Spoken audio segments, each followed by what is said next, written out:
G'day taxpayers, fabulous news on the labour market.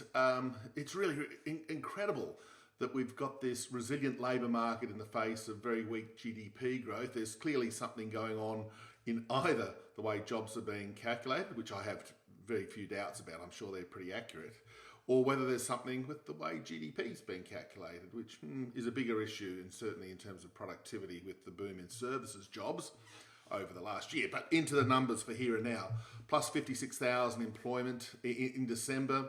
A nice solid increase after a couple of softer months.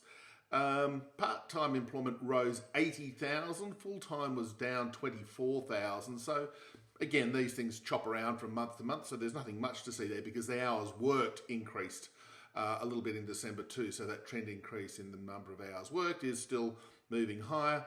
Unemployment rate from 3.9% to 4%. So again, remarkably, unexpectedly, locking in an unemployment rate at 4%, plus or minus a little bit for the last 13, 14, 15 months or so. And that's at a time when wages growth is slowing. So a couple of things to conclude from this. They really should be feeding into detailed analysis from the Reserve Bank, from Treasury and everyone else, what NAIRU is, because of course most of the policymakers and certainly the RBA thought that we needed, or they needed, to get the unemployment rate to 4.5%, to get wages growth to cool off, to get services inflation down, to get trimmed mean inflation lower. But here we are.